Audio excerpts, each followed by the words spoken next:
You're not one. You're many. And that's okay because all humans are done like that.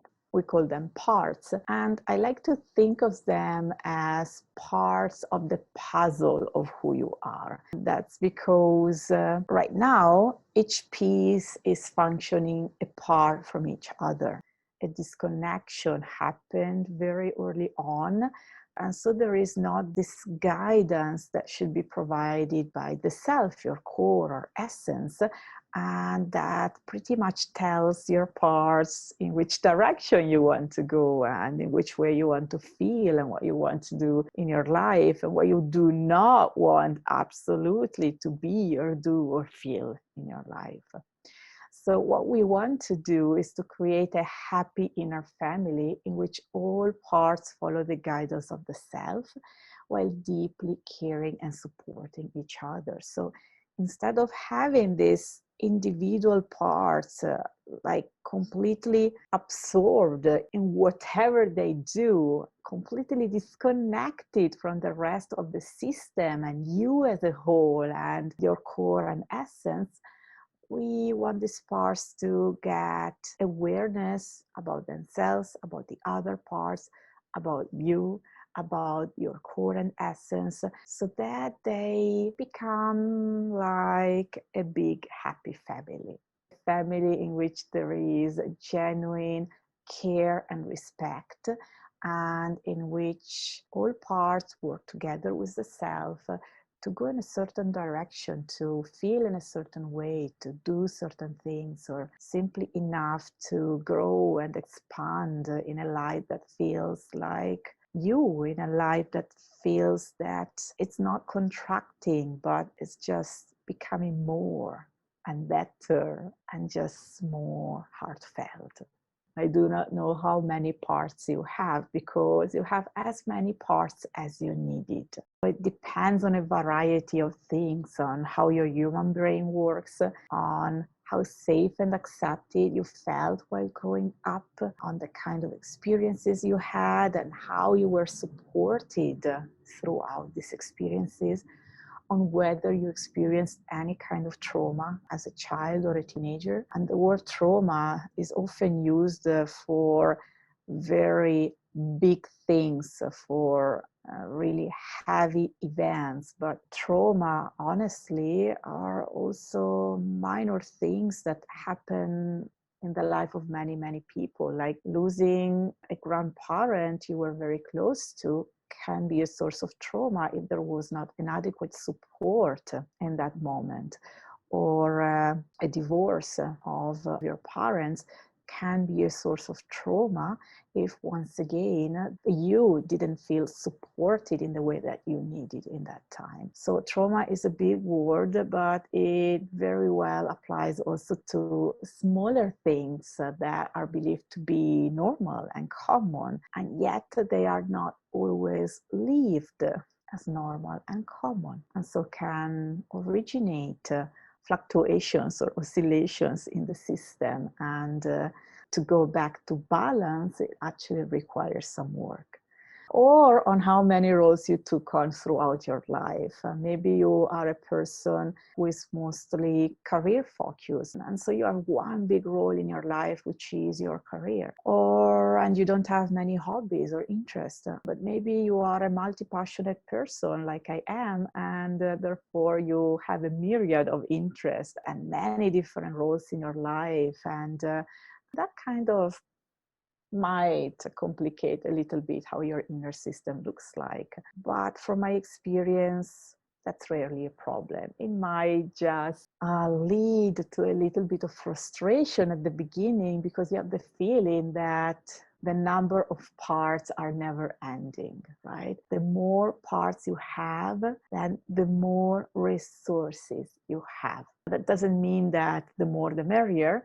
It just means that you have what you have. There is absolutely no way you can control the number of parts that you have or you don't have. What you can do is just realize that your parts are resources, and that once you understand how to talk with them and how to create a meaningful relationship with each one of them, then each one of these parts becomes a resource in your life to feel better, to be courageous, to consciously choose who you want to be in your life. So let's go a little bit into the meaty part of this lesson. And there are two different kinds of parts: protectors and exiles. And as you can see from these images, exiles are usually a young part or a teenage part, and there is not really a clear age from which they are not exiles anymore. I have met people who had a 25-year-old exile. The way in which you can understand whether a part is an exile or a protector is on its role. An exile is very often a part that is stuck in a place or event or memory or painful emotion. An exile needs to be seen and heard, to be accepted and loved for who it is. And their pain bubbles up in our life when we are triggered. And I like to do this example. And did it ever happen to you, for example, that you were supposed to go for lunch or dinner with a friend of yours, and then suddenly this friend cancels the lunch or the dinner for any reason? And there is that little voice inside of you saying that that's okay, that it happens, it's just life. But then there is that emotional pain and turmoil bubbling up in which you just feel really bad, in which thoughts like, no one wants me, no one loves me, or that's because I'm boring, that friend doesn't really want to spend time with me, like these hurtful thoughts and this very painful emotion bubbles up. And that's not because your friend canceled the dinner or the lunch, but because a young part of you felt triggered. A part of you who, at some point in your childhood, for any reason, felt rejected by either your parents or caregivers or by a school teacher, whatever that was, then comes up, bubbles up, and brings this pain to you. But as you have no idea that there is this part of you feeling this kind of pain, well, you do what we usually do as human beings. You kind of avoid going there. You don't know how to go there. And so you distract yourself, you numb yourself, you start doing something else. The usual things. And sometimes we actually go into the direction of using self-sabotaging behaviors in order to soothe ourselves, like overeating or eating unhealthy food or drinking or watching 6 hours in a row of Criminal Minds or watching any other TV series you might feel compelled to watch, or scrolling our Facebook screen over and over and over. So anything that takes us away from feeling that pain. Protectors are a different kind of part. Protectors do what the name says. They protect and help us, but in a kind of protective way. Sometimes they protect us from an exile who is in pain. Sometimes they protect us from an external threat, a perceived threat, which does not mean that the threat is real. Sometimes they protect us from fear itself, and they protect us from other parts that somehow are threatening the balance of the system. And their role is to keep you going.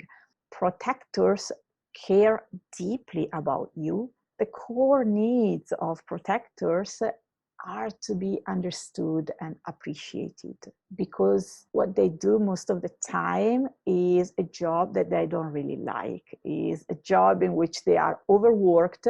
I will not say that they are underpaid, because they are not paid at all, right? They are just doing a job they deeply dislike, just because they care about us, just because they want to protect us and help us in ways that they feel are the right ways. And so they need to be helped to relax. Still have to meet a protector who doesn't kind of get thrilled at the idea of having a bit of free time and who doesn't already know what it would do with that free time. And some protectors take over extreme roles, which I'm going to talk about a little later as well. So I have some examples for you because sometimes a picture is worth 1,000 words. This thick armor that some of us have learned to wear not to get hurt, that is very often a protective part, which has a voice, an opinion, an image, behaviors connected to it, and so on. On the right, there is a part that somehow holds the rules. This, of course, are the rules that we have learned from our family, from our community, from society as a whole. And it's very interesting how often enough these rules are stored in some kind of book. And these parts are the ones pushing us to behave in a certain way because that's the way we have learned from our parents that we should behave in. It does not matter whether that feels good to us or not, or whether that's bringing us closer to where we want to go. That's what is written in the book, and that's what we're supposed to do. The judge is a part that almost everyone has. The judge is the part of you judging. It judges everyone, it judges everything, and it loves more than anything to judge you. And I'm going to talk about it very soon. And if you're unlucky, you have a judge that is very punitive in nature. And if you're a little bit more lucky, then you have a judge who actually has quite a sense of humor. And at least, even though it's still bashing you, it brings you to a good laugh every now and then. And this is again our man with the book. The rules must be followed by the letter. Otherwise, the world is going to crumble. Most protectors, I love this picture because it really shows how things work. Seen from the outside, you know, the woman who is dressed up for business work and how they are going on internally. So maybe she's working in a very stressful environment and so she feels that needs to be well equipped to protect herself. So most protectors started helping and protecting us when we were children or teens.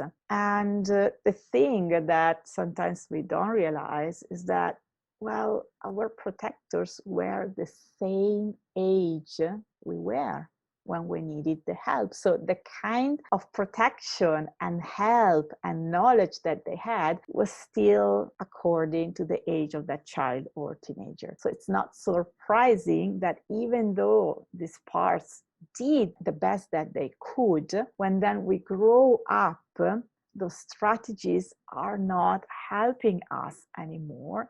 And more often than not, they're actually in the way of what we want to get in our life and the way in which we want to feel. But unfortunately for these protectors, the time stopped at the moment in which they started to help and protect. It's like if they're stuck there and they're working so hard that they don't have the ability to look around and see, oh, things have changed. Maybe I should change as well. And this again happens also because of that disconnection from our core, from ourself, that is not guiding anymore. And so these parts are kind of left to themselves, so to do the best that they can with the knowledge that they have.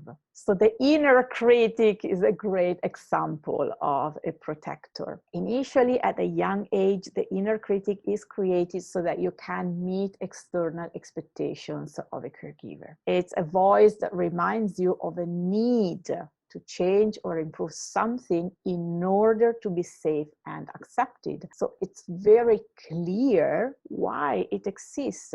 Then, of course, one can question the way in which we are wired and how our brain works. But that's just what we do. When we are children and we have an hypercritical parent or a very demanding parent or a parent with unrealistic expectations, then we create this inner voice that constantly tells us, basically nudges us and suggests us when the parent is not there, what to do, how to do it better, and so on. And then when we grow up, the inner critic just doesn't notice. It's too busy doing its job. And so it becomes a never satisfied perfectionist. It keeps pushing us, criticizing us, taking us down. And well, you know how that works. The beautiful thing of inner critics is that when you actually give them the space and the understanding and the knowledge and the support that they need, once they shift, they actually become highly engaged in what you want to get. It stops engaging in what your parent or caregiver or teacher wanted to get from you, and it really listens to what you want as the totality of who you are and helps you to get there. So most of our parts are unaware of us. They're stuck somewhere in the past and they don't know that we have grown up and that we can actually take care of ourselves, and they've lost that connection with the self, with our essence that is supposed to show them the way. It's supposed to show them how to act, how to behave. What's the purpose of it all? They're just lost and often enough confused, and they just do what they know to do. The exile stays in pain and the protector keeps protecting the way in which it knows. When these parts meet us, often enough, they are surprised. They're surprised because most of them don't have any awareness of us existing. They only know about themselves and the work that they do and why it is so important that they keep doing it. They may have awareness about one or two or three other parts. Protectors are often enough aware of the exile they're protecting or protecting you from, but mostly they don't know that we're there, and therefore they're surprised. And we can actually notice several kind of different reactions when we start talking to them for the first time. Exiles are often thrilled to be finally seen and heard, and later on to be accepted and loved, while some protectors and exiles might react in a kind of skeptical and mistrustful way, because, well, I guess it comes very natural to them to wonder, where have we been? When they needed us, where have we been? Most parts want to get to know us, and they are actually very open to create a relationship. And that's because they're a part of us. They know that, they feel that, they want to get to know us. They want to get to know the other parts. And somehow they do truly want to shift, even though they might put up quite a fight sometimes.